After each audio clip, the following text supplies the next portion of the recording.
Good afternoon, ladies and gentlemen. It's Joshageddon here, and I'm going to be reviewing NXT Takeover Brooklyn 3.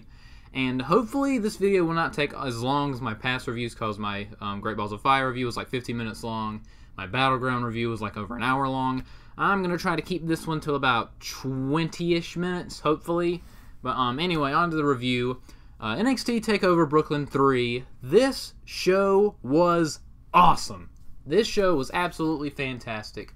I don't think it was as good as TakeOver Chicago, but very, very, very close.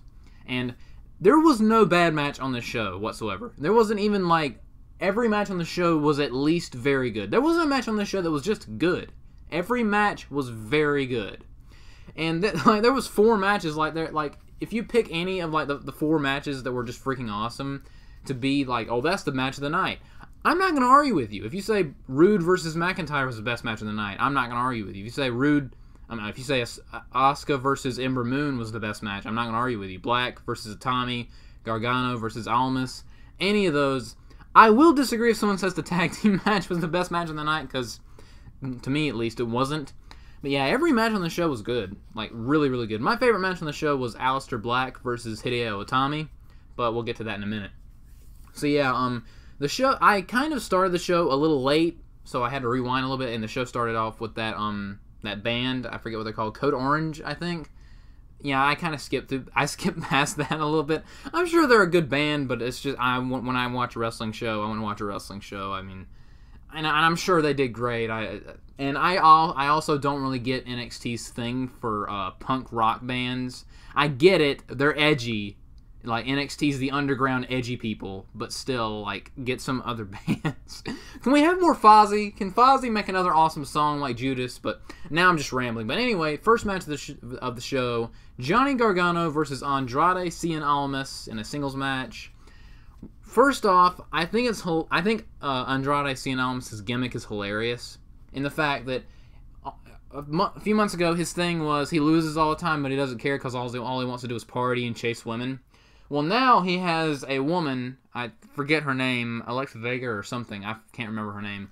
He is pretty much her whipping boy. And now he's being successful because he's someone's whipping boy. To me, that's just hilarious. It makes me laugh. I get it, she's like supposed to be the tough manager, but it comes off like that's her whipping boy. That's just the way it comes off to me. But anyway, Johnny Gargano is the best babyface ever. His theme song just screams babyface. And the crowd was absolutely electric for this match.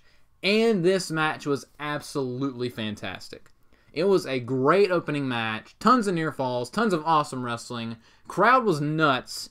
Johnny Gargano's awesome. Andrade Cien Almas is awesome. And one thing I really liked about this match is you can kind of tell that someone has been watching the G1 Climax.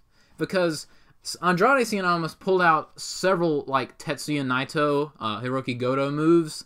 Like, he did that move that Naito does from the corner where he pulls them out from the, almost like an inverted Randy Orton apron DDT, except into a neck breaker on the knee. He did that, and then he did, like, a leaning, he caught Gargano off the apron spear, which was really cool, almost into a Randy Orton DDT, but he turned it into a facebuster, and then slammed him down. And then he did an inverted tornado DDT from the ropes, almost like a Destino.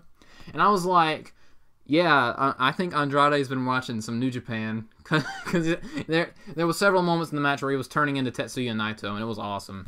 But yeah, this was just great. And the finish of this match, this was probably my favorite finish on the show. Except that, like, it was a great finish, but I think, like, this isn't really the wrestler's fault, it's more the announcer's fault. When, whatever Vega, I can't remember her name, I'm never going to be able to remember her name.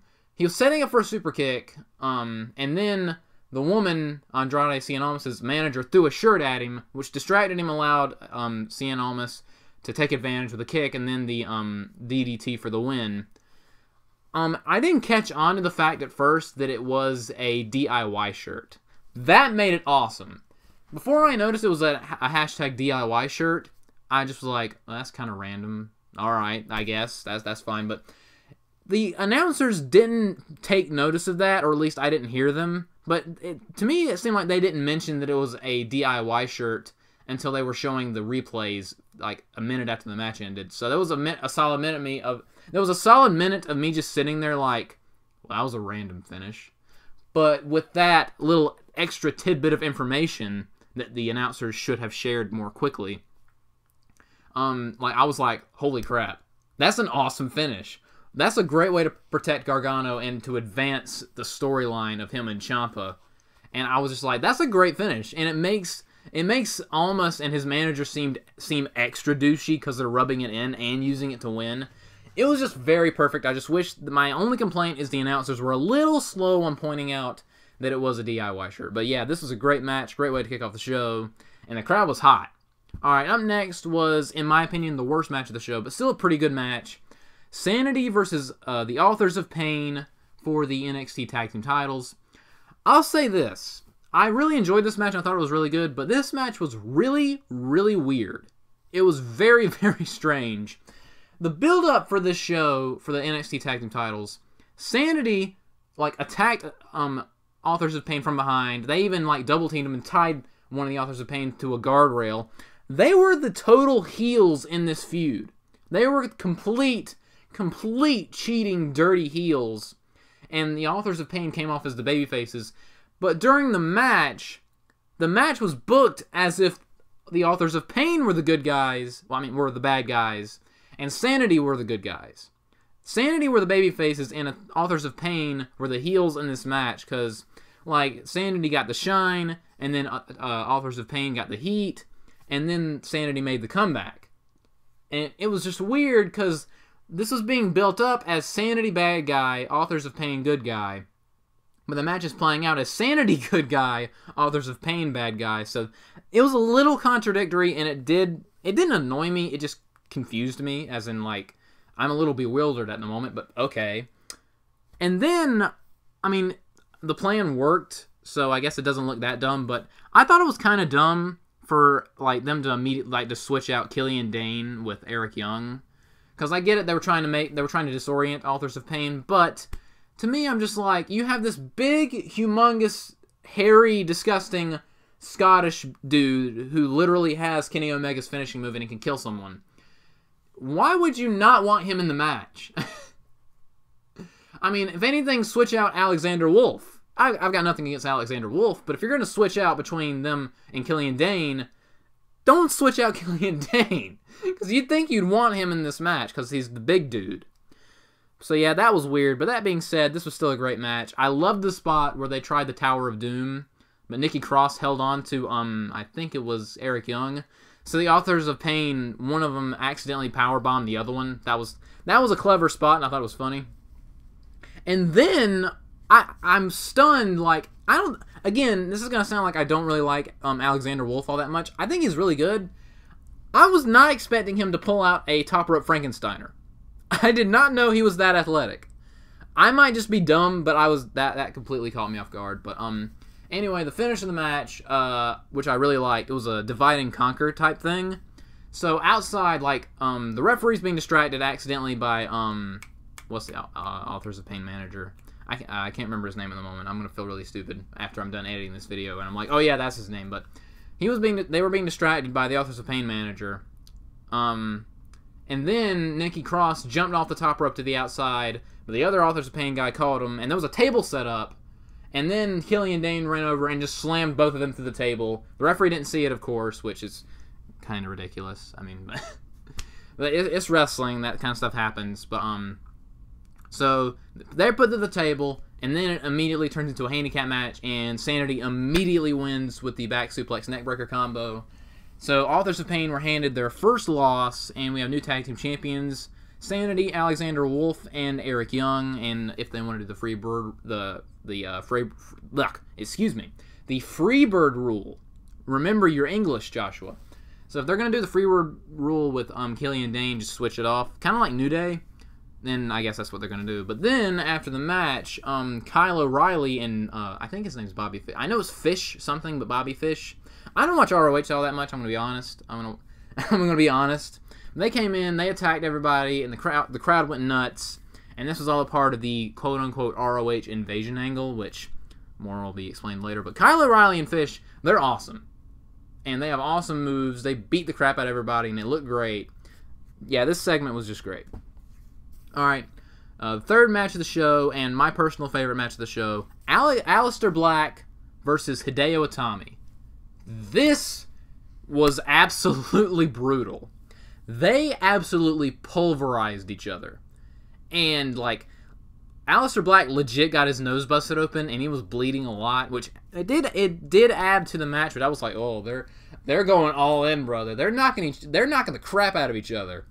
And it was just awesome to watch. It's such a guy thing, but guys love watching other guys beat the crap out of other guys. We just like it. I don't know why. But, and another thing, like, I thought was funny, and I thought would have been really awesome, when, the band that does Alistair Black's theme song was playing, and he was walking past him. I wanted so bad, because the dude that was singing was, like, headbanging, just going nuts right, like, 3 inches away from Alistair Black. I was like, to myself, I was like, please give that dude Black Mass. Please knock out all of the performers. Please, just have the music continue to play. Just knock out the performers and just act like nothing ever happened. That would have made me laugh really hard, but it didn't happen. I was a little disappointed that he did not kill his own band. But it would have been awesome. It would have been funny. So yeah, they did the match. Hideo Itami is freaking awesome. He was totally Kenta in this match. He was a bad guy Kenta, and he's a great heel. And Alistair Black, man. Alistair Black is my favorite person in NXT. He has star written all over him, and just the Black Mass kick is just fantastic. Everything he does, he has a presence. He has his persona down packed. Everything he does is just great, and this match was just fantastic.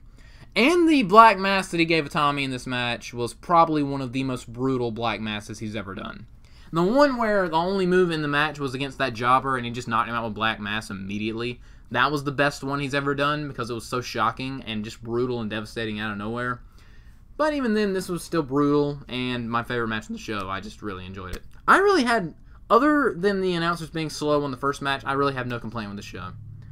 Up next was Asuka versus Ember Moon for the NXT Women's Championship. This match was also freaking fantastic. And I know a lot of people, like, they've been trying to turn Asuka heel, but Asuka's so awesome that the fans adore her because she's so awesome. So it's not really working. And the fans want to love Asuka and just Asuka, so Ember Moon's just kind of there. So they're booing her because she's kind of there because she's not Asuka. But she's supposed to be the babyface. The fans have kind of hijacked this feud a little bit. Because, I mean, I can't blame them. Asuka is freaking awesome. But so is Ember Moon. I mean, come on. But anyway, but Ember Moon did win over the crowd in this match because they were both freaking awesome. They were moving so fast. Asuka worked over Ember Moon's left arm the entire match, and Ember Moon did a fantastic job selling that. And for the first time ever, someone kicked out of the Eclipse, which was awesome. But the best spot in the match was this whole sequence. Asuka was in the ring. Ember Moon was setting up for a second Eclipse. So Asuka, shades of their previous NXT Takeover match, pulled the ref in the way. So Ember Moon had to adjust her strategy, go for a crossbody. Ember got rolled through. Asuka pulled the tights, but the referee saw it. And while she was screaming at the referee, she got super kicked by Ember Moon out of nowhere for a near fall of death. This near fall was more of a near fall than the Eclipse, and the crowd absolutely bought it. Hook, line, and sinker. I kind of bought it. Not gonna lie, I thought that was it, but no, it wasn't in the end. It was a kick out. Absolutely fantastic spot. That was my favorite spot in the entire match. And then it went to the finish. After working on her arm the entire match, she tried to go for a cross armbar, but Ember Moon got out of that. But immediately after she got out of that, Asuka immediately went into the Asuka lock, which is another great spot. Ember Moon fought forever, and it was awesome, but she finally had to tap out. Asuka is still the female Goldberg Brock Lesnar, and honestly, she should be at SummerSlam tomorrow night, come out, interrupt the match between Alexa Bliss and Sasha Banks, and just destroy both of them. In a perfect world, that is exactly what would happen next. But we do not live in a perfect world, so we're probably just going to get another countout or disqualification because the main roster is just good. But anyway, enough about that. Up next was the main event of the show, Bobby Roode versus Drew McIntyre for the NXT Championship. This match was also fantastic. It had one little problem. The crowd was tired. The crowd was absolutely exhausted. On the main roster, they have the benefit of having like buffer matches for the crowd to cool down after a really awesome match. There was no buffer match on this show, so Bobby Roode and Drew McIntyre had to kind of work through a tired crowd, but the crowd was into it, but you could tell that they were kind of tired from all the other awesome matches. But the crowd was still into it. It wasn't a dead crowd. It wasn't even close to a dead crowd, but you could kind of tell that the crowd was kind of tired because they've been going crazy the entire night. But this match was still great. Bobby Roode is awesome. Drew McIntyre is absolutely fun. Drew McIntyre should be the main champion in WWE right now. There are several guys that I would be like, he should be the main champion in WWE right now. Drew McIntyre is one of those guys. He's completely different than he was in 2000. And I love that they were addressing... I love that his tenure in WWE in 2009 to 2013 when he left was part of the feud. And I do like that Drew McIntyre is pretty much... I screwed up my WWE career back in like my first run because I was quote-unquote entitled. And he was pretty much saying that Bobby Roode now is what he was, and that's why he's going to beat Bobby Roode. And he eventually did beat Bobby Roode, so I did like that little angle. It's stuff like that that makes a story good. You know what I mean? It's stuff like that that just knits it perfectly together. But yeah, this match was great. I love that Bobby Roode worked on Drew McIntyre's head the entire match. Even gave him a backstabber. It wasn't really a backstabber, it was the back of the head stabber. That looked brutal. I don't see how he hasn't killed someone with that yet. But, yeah, they beat the crap out of each other. Drew McIntyre gave him a tilt-a-whirl slam on the apron. I thought he killed him by accident, but Bobby Roode was somehow alive afterwards, which surprised me. They wrestled, and eventually Bobby Roode hit this awesome-looking Hurricane Rana glorious DDT thing that just looked great. Bobby Roode can do no wrong. He's fantastic. I can't believe this time last year when he was in NXT Takeover Brooklyn II, his finishing move was a pump handle slam. I'm so glad he has a different finishing move now, because that was the one thing last year I was like, really? His finishing move is a pump handle slam? Like, I'm so glad he got such a better finishing move. I love the Impaler DDT, and I'm glad he has it, and he does it so well. And it has a wonderful name, the Glorious DDT. That's just great. That's just wonderful. Anyway, Drew McIntyre kicked out of that. He hit the Claymore, which... Also, I forgot to mention, Drew McIntyre, for the first time in forever, hit the Future Shock DDT in a WWE ring. I'm sad that that's no longer his finishing move. It's now just a regular move, but it still looked awesome. I'm glad he brought it back. I wish it was his finishing move, but... And I love Roderick Strong, but Drew McIntyre does such a better sit kick than Roderick Strong does. Roderick Strong's sit kick looks great, but Drew McIntyre's Claymore has it beat by like a mile. It looks so brutal and devastating. Because he hits it beautifully every single time. And if either of the two is going to do that move as a finishing move, it should be Drew McIntyre, hands down. And Roderick Strong has the awesome suplex backbreaker move, so there's that. End of Heartache, I believe it's called. So they're wrestling, and it was kind of hard to watch, but Drew McIntyre did this huge Tope Con Hilo, and Bobby Roode did not exactly do the best job of catching him. He more just, like, bounced into him, like, bounced off of him, and Drew McIntyre splatted on the ground, kidney first, and I was like, oh, I bet that sucked. It made me think of Triple H versus Jeff Hardy back at No Mercy 2008, when Jeff Hardy went for a Tope Con Hilo, but Triple H moved out of the way, and Jeff Hardy just splatted spine first on the ground, and everyone was like, oh, it was like that. It wasn't as bad as that, but it was still pretty bad. But Drew McIntyre is a tough guy, so of course he got up and powered through it, which I know that had to hurt. I mean, what a way to explode your freaking kidneys. But anyway, so Bobby Roode tried to do a repeat of what he did to Hideo Itami at TakeOver Chicago. He hit him with a Glorious DDT, tried to roll through into a third one. Drew McIntyre wiggled his way out of it, gave him that huge headbutt, and then finished him off with a second Claymore. The way Bobby Roode sold this Claymore like he had been shot in the head with a large gun and was dead, that was awesome. Bobby Roode's selling of that second Claymore was just fabulous. So Drew McIntyre got the pin. He's the NXT champion. It was freaking awesome.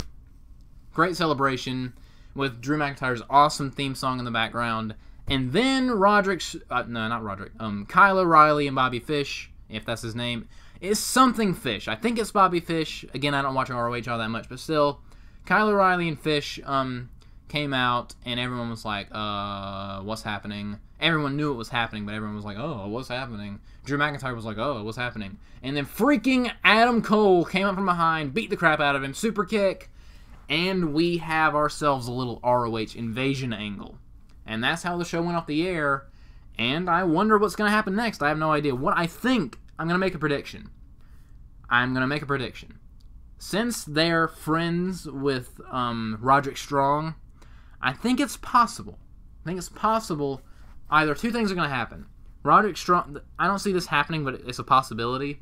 Roderick Strong could go heel and join O'Reilly, Fish, and Adam Cole, or they'll try to recruit him and he'll refuse them, and then they will feud from there. So next TakeOver, we might get Roderick Strong versus Adam Cole or something like that. Might even get like a big six-man or something. I don't know, but it's going to involve Roderick Strong because he's in that group. You know what I'm saying? But anyway, so that was NXT Takeover Brooklyn 3. This show was absolutely fantastic. I absolutely loved it. There's absolutely no way that SummerSlam is going to be able to top it. It might come close, but I don't think it's going to be able to top it. And I am going to give this show an 8.75 out of 10. It was great. Go and watch it. Just a great show. I hope you guys have enjoyed this video. Like, comment, subscribe, and all that fun stuff. And you will see my SummerSlam 2017 review tomorrow. And it's probably going to be a few hours long since SummerSlam's going to be about... Good God, SummerSlam's going to be 4 hours long. Well, anyway, I hope you guys have enjoyed this video. Good night, everybody.